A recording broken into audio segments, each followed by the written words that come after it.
අද මෙතනවා පාටල් එකක්. අපි බලමු මේක මාස් වෙනකෙ පාට ඔක්කොම මම දාලා තියෙන පාට 12ක් තියෙනවා එතන. මේ බලමු මොනවද කියන්නේ කියලා.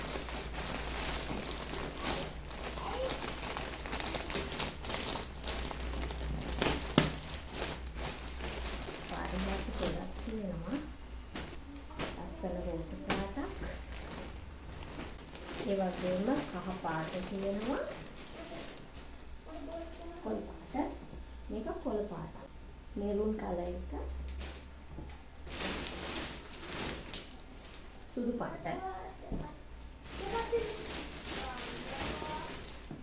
මේක නම් තැඹිලි පාටක් වගේ. මේ තියෙන්නේ නේවි බ්ලූ එකේ. 12යි. මෙතන ඔක්කොම කලර් 12ක් තියෙනවා. කළුයි සුදුයි පාට දෙකත් ඇතුළුව ඔක්කොම පාටවල් තියෙනවා. ඔක්කොම 12ක්. මේ තියෙන්නේ single Jersey GSM 190 T-shirt fabric. මේ දැන් ඔයාලට ගවුම් වලට අමතරව මගෙන් ටී-ෂර්ට් මහා ගන්න පුළුවන්. මේ ඔක්කොම ටික සාම්පල් මහලා දාන්න තියෙන්නේ.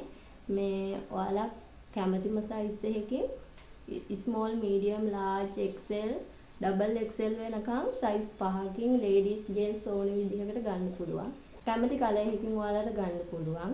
බ්ලැක් ඇන්ඩ් වයිට් එක කොහොමද තියෙනවා. ඊට අමතරව මේ කලර් ටික මම ඔයාලට සාම්පල් මහලා දාන්නම්. ඊට කලින් මම මේ ගෙනාපු ෆැබ්‍රික් ටිකේ කලර් ටික පෙන්වන්න තමයි මේ වීඩියෝ එක කරේ. ඒ වගේම GSM මෙතන තියෙන්නේ GSM 190 වුණාට GSM 190 වගේම 220ත් අපි කරනවා.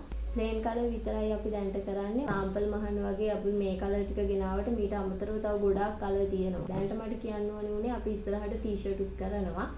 මේ ඔයාලට අපෙන් ඕඩර් එකක් දාන්න පුළුවන්. ඉස්සරහටත් ඔයාලා අපේ පේජ් එකත් එක්ක ඉන්න. එතකොට අපේ වීඩියෝ බලලා අපේ ටී-ෂර්ට් ගැන වැඩිදුර විස්තරයක් ඔයාලට දැනගන්න පුළුවන්.